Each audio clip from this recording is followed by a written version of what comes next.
अगर मेरी अर्निंग 50,000 है तो मैं उस 50,000 को इस तरीके से खर्च करूं कि जो मेरी वांट्स हैं वो मैक्सिमाइज हो पाए। तो आप चाहोगे कार आ जाए, अगर आपके पास कार आ गई तो आप चाहोगे बड़ी कार आ जाए, अगर आपके पास बड़ी कार आ गई तो आप चाहोगे मेरे पास प्राइवेट चार्टर्ड प्लेन आ जाए। किस चीज की कमी है? रिसोर्स की कमी है, उनके पास पैसे की कमी है, तभी वो क्या कर रहे हैं, वो किसी और के स्पेस में खुद रह रहे हैं। आपके पास जो भी पैसा है वो लिमिटेड रहेगा, लेकिन उसके बहुत सारे यूजेस आप कर सकते हो, यानी कि ऑल्टरनेटिव यूजेस है। ठीक है, अब मैं ये बोलूं 50,000 में मैं बंगला खरीद लूं तो वो तो हो नहीं सकता, ये मेरे को पता है, ये मेरी वांट है। लेकिन प्रॉब्लम ये आती है कि बच्चे समझ नहीं पाते। आपको अपना लेंस छोटा बड़ा करना है, छोटे लेंस से देखोगे, क्योंकि ये मैंने चीजें स्ट्रेच करके पढ़ाई हैं ताकि आपको बेसिक चीजें समझ में आए।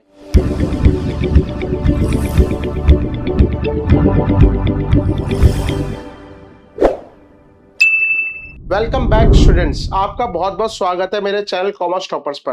बेटा आज हम स्टार्ट करने वाले हैं 11th क्लास के लिए इकोनॉमिक्स, और ये जो चैप्टर है ये फर्स्ट चैप्टर है हमारे माइक्रो इकोनॉमिक्स का। 11th क्लास में हमारे दो सब्जेक्ट आते हैं, एक सब्जेक्ट के अंदर दो बुक आती हैं, एक होती है हमारी जिसको हम बोलते हैं माइक्रो इकोनॉमिक्स और एक होता है हमारा जिसको हम बोलते हैं स्टैटिस्टिक्स। ठीक है, तो आज हम स्टार्ट करने वाले हैं माइक्रो इकोनॉमिक्स, और माइक्रो इकोनॉमिक्स में फर्स्ट चैप्टर। इसका बेसिकली मतलब है कि हमारी इकोनॉमिक्स क्या है, हमारी इकोनॉमिक्स से रिलेटेड इंट्रोडक्शन, हमारी इकोनॉमिक्स का बेसिक पर्पस क्या है, और हमारी इकोनॉमिक्स कितने टाइप की होती है। तो इसमें हम ये सारी चीज कवर करेंगे। तो जल्दी जल्दी स्टार्ट कर देते हैं, लेट्स बिगिन। इकोनॉमिक्स को स्टार्ट करने से पहले सबसे पहले हम ये देखेंगे कि हम इकोनॉमिक्स को पढ़ते ही क्यों हैं, और इकोनॉमिक्स को हम जब पढ़ते हैं तो उसकी क्या हमारी रियल लाइफ में जरूरत पड़ती है, जिसकी वजह से हमको इकोनॉमिक्स पढ़नी पड़ती है।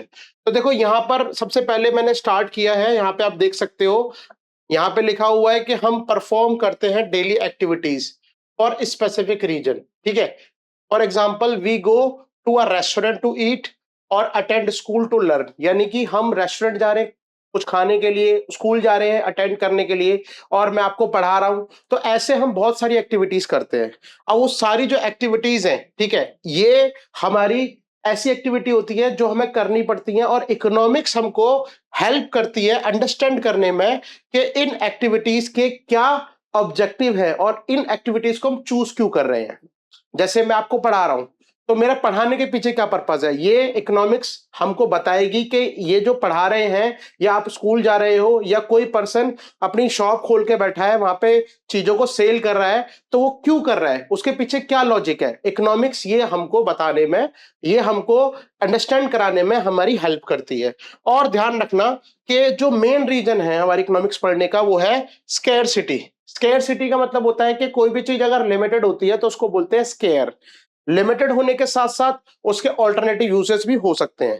तो सबसे पहला रीजन यही है कि हम यहां ये देखेंगे कि चीजों को लेकर हमारी जो स्कैरसिटी है वो क्या होती है, और स्कैरसिटी हमारा मेन फाउंडेशन कैसे इकोनॉमिक्स का। ठीक है, अभी आपको एक स्कैरसिटी का मीनिंग पता लग गया। ठीक है, उसके साथ साथ आपको एक चीज और समझनी है कि जो ह्यूमन की वांट्स हैं, ठीक है, वो एंडलेस हैं, और उसको पूरा करने के लिए हमारे जो रिसोर्सेज हैं वो बहुत कम होते हैं, वो या लिमिटेड होते हैं।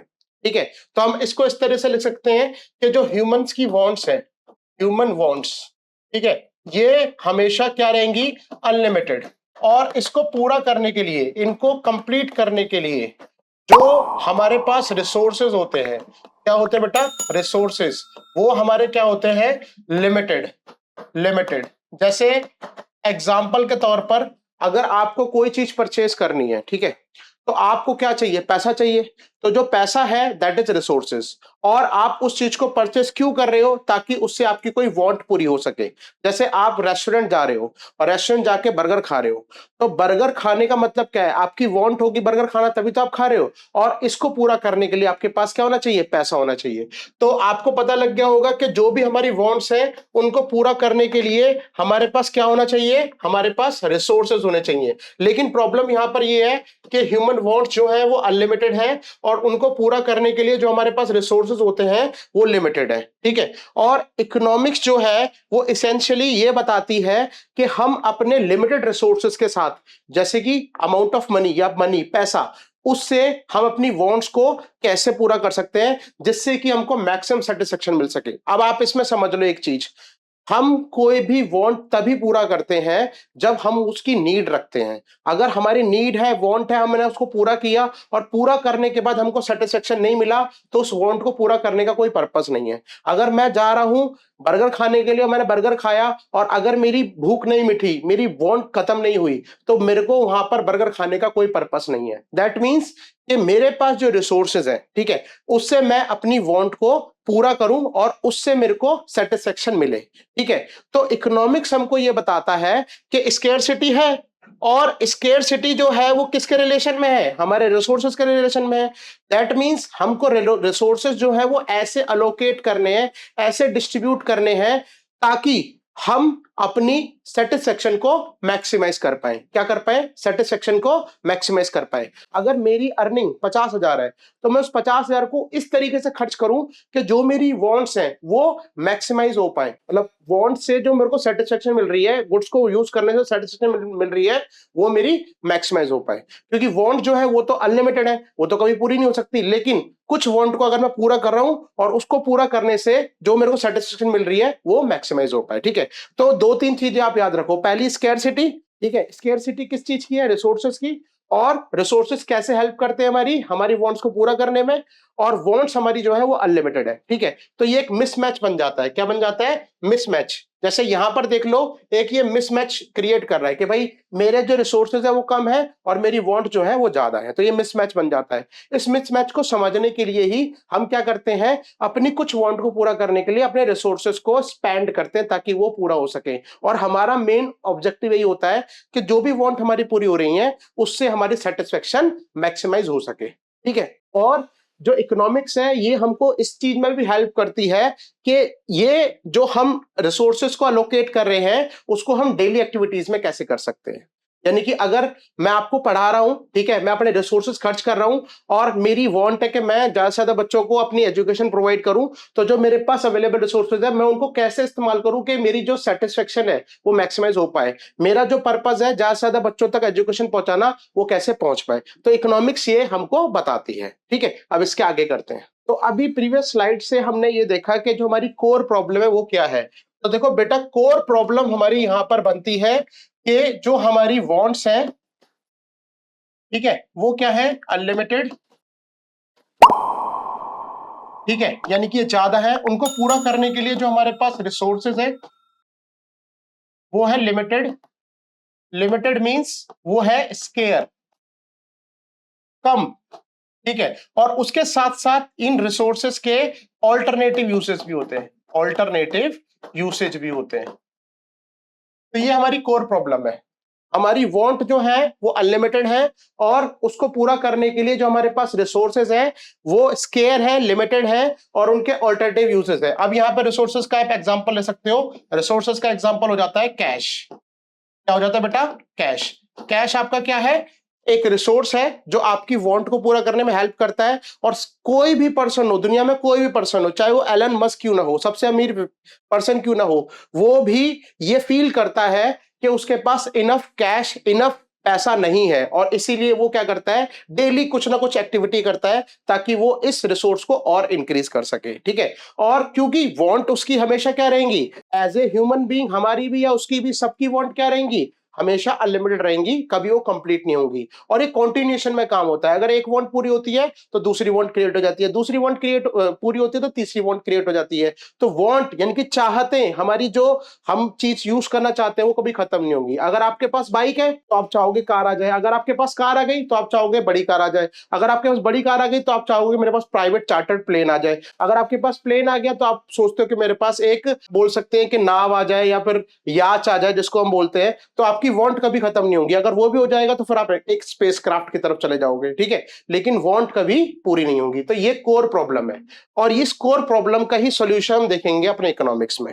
चलो बेटा आगे करते हैं। अब इस स्लाइड में हम ये सीखने वाले हैं कि स्केर्सिटी का बेसिकली मतलब क्या होता है। हम इसको और डीपली वे में समझेंगे ताकि आप जब हम इकोनॉमिक्स का मीनिंग पर आए तो आपको पता लग जाए कि हम क्या पढ़ रहे हैं। ठीक है, तो देखो यहाँ पे मैंने एक नोट लिखा है, इस नोट को आप नोट डाउन भी कर सकते हो as a notes.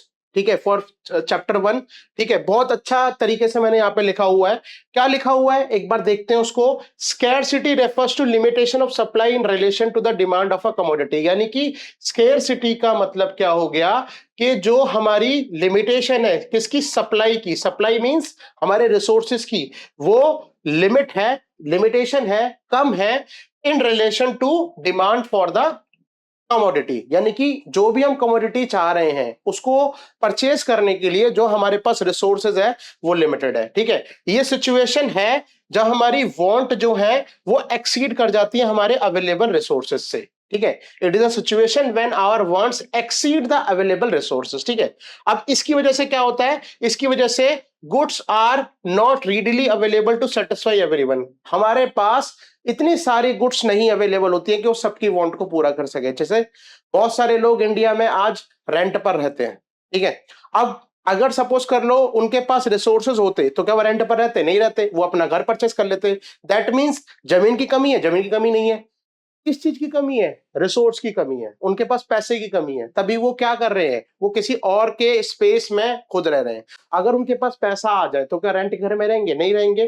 That means उनकी जो सप्लाई है पैसे की वो कम है लेकिन उनकी वांट ज्यादा है, जिसकी वजह से उनके साथ में प्रॉब्लम क्रिएट होती है। लोग क्या करते हैं, लोन पे घर लेते हैं। ठीक है, लोन पे इसलिए लेते हैं ताकि वो अपनी एक वांट को पूरा कर सके, लेकिन अगर वो लोन अवेलेबल नहीं होता तो वो अपनी वांट को पूरा कभी नहीं कर पाते, क्योंकि जो कैश है, पैसा है, वो कभी पूरा ही नहीं हो पाता। ठीक है, तो इसका मतलब ये हो गया कि गुड्स जो है, जो गुड्स है, सर्विस है, वो सबके लिए एक साथ अवेलेबल नहीं हो सकती क्योंकि उनको बनाने के लिए रिसोर्सेस की कमी है। ठीक है, स्कैरसिटी यूनिवर्सल है। मैंने आपको बताया ना, कोई भी आदमी हो, चाहे एलन मस्क क्यों ना हो, उसके साथ में भी ये प्रॉब्लम है।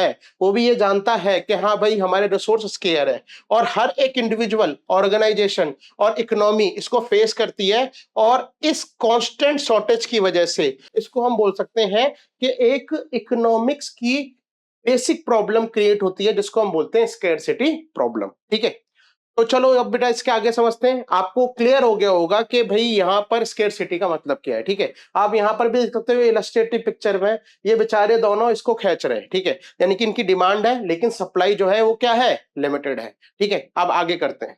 अब देखो बेटा, अभी मैंने आपको बताया था द कोर प्रॉब्लम, जो कोर प्रॉब्लम थी वही हमारी क्या थी, इकोनॉमिक प्रॉब्लम, जो कि क्या बता रही थी, वो डिमांड और सप्लाई में मिसमैच बता रही थी। कैसे डिमांड सप्लाई मिसमैच बता रही थी, कि जो हमारे पास डिमांड है किस चीज की, गुड्स की, क्योंकि गुड्स की हम डिमांड किसके बेसिस पे करते हैं, अपनी वांट्स के बेसिस पे। जो हमारी वांट्स जो है वो ज्यादा है, और हमारे पास जो रिसोर्सेज है उनको पूरा करने के लिए उनकी सप्लाई, सप्लाई मतलब रिसोर्सेज, ये हमारे पास कम है। ठीक है, तो ये हमारी क्या हो जाती है, एक इकोनॉमिक प्रॉब्लम। ठीक है, अब ये इकोनॉमिक प्रॉब्लम जो है, ठीक है, इसके रीजन क्या है। सबसे पहला इसको देखो आप, कि जो आपके पास रिसोर्स होना चाहिए यानी कि कैश, वो कम है। ठीक है, आपकी जो डिमांड है, वांट्स है, वो ज्यादा है। ठीक है, अब इसके रीजन क्या है, पहला रीजन क्या है, scarcity of resources. Resources limited है। ठीक है, चाहे रिसोर्सेज वो लैंड हो, लेबर हो, कैपिटल हो, वो लिमिटेड नेचर के हैं, और ये इकोनॉमी जो है सिंपली इसको प्रोड्यूस नहीं कर सकती सारी चीजें सबके लिए। यानी कि वो उतने ही रिसोर्स प्रोड्यूस करेगी जो कि हमारी डिमांड को पूरा कर सकें, लेकिन डिमांड इतनी ज्यादा हो जाती है कि वो उनको पूरा करने में असक्षम हो जाती है, तो वो अपने रिसोर्सेज के अकॉर्डिंग ये चीजें प्रिपेयर करते हैं। तो हमारे रिसोर्सेज जो है वो क्या है, स्केयर है, कम है। दूसरा कि हमारे जो रिसोर्सेज हैं, ठीक है, उनके ऑल्टरनेटिव यूसेस है। यानी कि आप कैश को कई काम के लिए इस्तेमाल कर सकते हो। आप इसको मेडिसिन परचेज करने के लिए इस्तेमाल कर सकते हो। ठीक है, आप इसको क्लॉथ परचेज करने के लिए इस्तेमाल कर सकते हो। आप इसको कोई भी डिमांड या कोई भी वांट को पूरा करने के लिए इस्तेमाल कर सकते हो, जैसे फूड हो गया। ठीक है, तो आप जो कैश है, जो रिसोर्स है, उसका कई तरीके से आप इसका इस्तेमाल कर सकते हो। ठीक है, अब ये जो भी आप इस्तेमाल करोगे ये क्या होंगे, ऑल्टरनेटिव यूजेस। यानी कि अगर आपके पास 100 रुपए है तो 100 रुपए से आप अपने फोन का रिचार्ज करा सकते हो, और 100 रुपए से आप कपड़े परचेस कर सकते हो। मैं एग्जांपल ले रहा हूँ, 100 रुपए, आप 100 को मतलब 1000 ले लो, 5000 ले लो। आपके पास जो भी पैसा है वो लिमिटेड रहेगा, लेकिन उसके बहुत सारे यूजेस आप कर सकते हो, यानी कि ऑल्टरनेटिव यूजेस है। ठीक है, लेकिन अगर आप किसी एक यूज में इसको लेके जाओगे तो खत्म हो जाएगा, इसलिए उसको क्या बोलते हैं हम, लिमिटेड। तो इसका मतलब क्या होगा कि रिसोर्सेज के दो कैरेक्टरिस्टिक्स है। पहला कि वो क्या है, स्केयर है और दूसरा उनके ऑल्टरनेटिव यूसेज है, ठीक है। और हमारी जो डिमांड है यानी कि जो हमारी वांट्स है वो अनलिमिटेड है, इनफाइनाइट है, एक के बाद एक क्रिएट होती है। जैसे मैंने आपको पहले बताया, डिमांड जो है यानी कि जो हमारी वांट है वो कभी खत्म नहीं होगी, दिस इज एंडलेस, चलती रहेगी चलती रहेगी। अगर एक पूरी होगी दूसरी आएगी, दूसरी पूरी होगी तीसरी आएगी, तो इसको हम बोलते हैं एंडलेस। तो इसके तीन रीजन हमारे बनते हैं। पहला, रिसोर्सेज आर स्केयर। दूसरा, रिसोर्सेज हैव ऑल्टरनेटिव यूसेज, उसको आप कई कामों के लिए इस्तेमाल कर सकते हो। और इन दो कैरेक्टरिस्टिक की वजह से हमारी तीसरा कैरेक्टरिस्टिक आता है, तीसरा रीजन आता है कि हमारी जो वांट है वो अनलिमिटेड है, ठीक है। अब इस अनलिमिटेड वांट को पूरा करने के लिए दोनों चीज क्या है, लिमिटेड प्लस ऑल्टरनेटिव यूसेज, जिसकी वजह से हमारी इकोनॉमिक प्रॉब्लम बैठ जाती है। इकोनॉमिक प्रॉब्लम क्या है, यही इकोनॉमिक प्रॉब्लम है कि हमारी वांट ज्यादा है और उनको पूरा करने के लिए जो हमारे रिसोर्सेज है वो कम है। अगर आपसे कोई पूछे कि इकोनॉमिक प्रॉब्लम के क्या रीजन है, तो यही तीन रीजन रहेंगे, ध्यान रखना। क्या रहेंगे, ये तीन रीजन। अब आगे करते हैं। अब आप समझ चुके होंगे कि इकोनॉमिक्स हम क्यों पढ़ते हैं, इकोनॉमिक प्रॉब्लम हमारी अराइज क्यों होती है, उसके क्या रीजन है, और अगर इकोनॉमिक प्रॉब्लम अराइज होती है तो उसको सॉर्ट आउट करने के लिए, उसको हम मिनिमाइज करने के लिए, उसके इफेक्ट को, उस प्रॉब्लम के इफेक्ट को कम से कम करने के लिए हम इकोनॉमिक्स जैसे सब्जेक्ट को पढ़ते हैं, ठीक है। तो जो हमारा मीनिंग है इकोनॉमिक्स का वो बहुत सिंपल है। सबसे पहला कि इकोनॉमिक्स को एज अ सोशल साइंस हम बोल सकते हैं। क्यों, क्योंकि ये ह्यूमन बिहेवियर से रिलेटेड है, ये ह्यूमन बिहेवियर को रीड करता है, उसको एनालिसिस करता है। और जो ह्यूमन बिहेवियर है वो किस रिलेशन में है, यानी कि कैसे ह्यूमन बिहेवियर को रीड कर रहा है, वो ह्यूमन बिहेवियर को रीड करने के लिए ये देखता है कि कैसे लोग जो हैं वो अलोकेट करते हैं square resources with alternative uses. मैंने क्या बताया आपको इससे पहले कि आपके रिसोर्सेज जो है वो स्केयर है, कम है, और उनके ऑल्टरनेटिव यूजेस है, ठीक है। यानी कि हमें अपने रिसोर्सेज को अलोकेट करना पड़ेगा, बांटना पड़ेगा, ताकि हम अपनी मैक्सिमाइज कर सकें सेटिस्फेक्शन को, ठीक है। तो economics as a subject, as a social science यही स्टडी करता है ह्यूमन बिहेवियर की, कि कैसे ह्यूमन अपने स्केयर रिसोर्सेज को, जिनका अल्टरनेटिव यूसेज भी है, उसको सेटिस्फाई करते हैं, अलोकेट करते हैं। इसलिए सेटिस्फाई करने के लिए अनलिमिटेड ह्यूमन वांट, ठीक है। अब देखो ये क्या है, ये है हमारा इकोनॉमिक्स, जो कि बता रहा है क्या, कि किस तरीके से डिसीजन मेकिंग हो रही है, ठीक है। अब इसमें दो चीजें हैं, देखो दो चीजें में ये है, सबसे पहले ह्यूमन वांट, सब कुछ चाहिए उसको, हेल्थ केयर चाहिए, फूड चाहिए, टेक्नोलॉजी चाहिए, हाउस चाहिए, एजुकेशन चाहिए, ये सारी चीजें उनको चाहिए, ठीक है। ये ह्यूमन वांट्स हैं, ठीक है। अब अनलिमिटेड ह्यूमन वांट्स को पूरा करने के लिए हमारे पास क्या है, स्केयर रिसोर्सेस। क्या है, स्केयर रिसोर्सेस। तो अब ये चीज आएगी और ये चीज आएगी। अब इन चीजें के आने से हम अपने इकोनॉमिक्स का हेल्प करके, अपने इकोनॉमिक्स का यूज करके अलोकेशन करेंगे। क्या करेंगे, अलोकेशन करेंगे, और अलोकेशन करने के बाद सिलेक्शन करेंगे कि हाँ मैं किस चीज का इस्तेमाल करना है, ठीक है। आप इसको ऐसे समझो कि अगर मैं 50,000 कमा रहा हूं तो मैं उस 50,000 को कैसे डिवाइड करूं कि मेरी जो वांट है वो कंप्लीट भी हो, सारी वांट तो कंप्लीट नहीं होंगी, कुछ वांट कंप्लीट होंगी, तो मेरी वांट भी कंप्लीट हो, और जो मेरी वांट कंप्लीट हो रही है उससे मेरा सेटिस्फेक्शन मैक्सिमाइज हो सके, ठीक है। अब मैं ये बोलूं 50,000 में मैं बंगला खरीद लूं, तो वो तो हो नहीं सकता, ये मेरे को पता है, ये मेरी वांट है, लेकिन ये मेरी पूरी नहीं हो सकती। लेकिन क्या मैं उससे एक अफोर्डेबल हाउस खरीद सकता हूं अपनी फैमिली के लिए, अपने लिए? तो ये मैं अलोकेशन करूंगा कि हाँ भाई मैं एक अफोर्डेबल हाउस जो है वो उसको परचेज कर सकता हूं, परचेज भी नहीं कर सकता तो मैं रेंट पर ले रह सकता हूं, ठीक है, जिससे कि मैं अपने फैमिली को एक हाउसिंग फैसिलिटी दे पा रहा हूं। यानी कि मैं अलोकेशन कर रहा हूं कि हाँ भाई मैं 10,000 रुपए का रेंट निकाल के रख रहा हूं ताकि मैं एक हाउस ले सकूं रेंट पर और अपनी फैमिली को अच्छे से केयर कर सकूं, उनकी जो वांट्स है उनको कुछ लिमिटेड अमाउंट में पूरा कर सकूं, ठीक है। तो यही अलोकेशन, यही सिलेक्शन हमारा इकोनॉमिक्स हमको देता है, ठीक है। उसके साथ साथ जो हमारा इकोनॉमिक्स है वो ये भी देखता है कि लोग जो है सोसाइटी के अंदर कैसे अपनी चॉइसेस को करते हैं और उस चॉइसेस से वो अपनी सेटिस्फेक्शन को मैक्सिमाइज करते हैं। तो आपको समझ में आ गया होगा, ठीक है। इकोनॉमिक्स का मीनिंग क्या है, इकोनॉमिक्स क्या है, एक सोशल साइंस जो ह्यूमन बिहेवियर को पढ़ता है और ह्यूमन बिहेवियर को रीड ऐसे करता है कि ह्यूमन कैसे अपने रिसोर्सेस को अलोकेट करते हैं ताकि अपनी वांट को पूरा कर सकें और अपने सेटिस्फेक्शन को मैक्सिमाइज कर सकें। और इसके साथ साथ ये भी होता है कि ये फोकस करता है ऑप्टिमल चॉइस मेकआउट करने में। ऑप्टिमल मतलब बेस्ट चॉइस। अगर मेरी इनकम 10,000 है, 10,000 में मैं क्या बेस्ट चॉइस कर सकता हूं। अगर मेरी इनकम 1 लाख है तो 1 लाख में मैं क्या बेस्ट चॉइस कर सकता हूं अपने लिए, अपनी जो भी वांट है जो उस पैसे में उस रिसोर्स में पूरी हो सकती है। ठीक है, तो ऑप्टिमल चॉइस हो जाता है वो। तो ये ऐसे फोकस करता है कि लोग कैसे अपनी ऑप्टिमल चॉइस करते हैं ताकि वो मैक्सिमाइज कर सके अपनी सेटिस्फेक्शन को, प्रॉफिट को और सोशल वेलफेयर को। ठीक है, अब देखो यहां पर 3 चीजें हैं, सेटिस्फेक्शन, प्रॉफिट और सोशल वेलफेयर। ये 3 अलग अलग इकोनॉमिक एजेंट को रिप्रेजेंट करती हैं। सेटिस्फेक्शन कौन करेगा अपनी पूरी? कंज्यूमर। कंज्यूमर कौन होता है? जो पर्सन गुड्स और सर्विस का कंजप्शन करता है अपनी वांट्स को पूरा करने के लिए। Profit, producer. प्रोड्यूसर क्या करता है? गुड्स और सर्विस का प्रोडक्शन करता है। क्यों करेगा? प्रॉफिट को मैक्सिमाइज करने के लिए। Social welfare, society. सोसाइटी का मेन पर्पस क्या होना चाहिए? कि सोशल वेलफेयर हो सके। ठीक है, अब यहां पर ध्यान रखना है ये तीनों लोग जो है इंटर रिलेटेड है। प्रोड्यूसर गुड्स प्रोड्यूस करेगा, कंज्यूमर उसको परचेस करेगा, और ये दोनों लोग कहां पर है? सोसाइटी में। तो ये पूरा हमारा सोसाइटी का एक ऐसा सब्जेक्ट बन गया जो सबके बारे में, सबके जो एक तरीके से बोल सकते हैं कि बिहेवियर्स है उनको रिकॉर्ड करके एक इकोनॉमिक डिसीजन की तरफ सबको लेकर जाता है। ठीक है, अब इसके बाद हम करते हैं आगे। आई होप ये आपको समझ में आ गया होगा। अब जो हम इकोनॉमिक्स है उसको 2 लेवल में पढ़ते हैं, माइक्रो लेवल पे और मैक्रो लेवल पे। ठीक है, माइक्रो लेवल पे और मैक्रो लेवल पे। अब देखो यहाँ पे माइक्रो का मतलब क्या हो जाता है? आई का मतलब होता है इंडिविजुअल। क्या हो जाता है? इंडिविजुअल।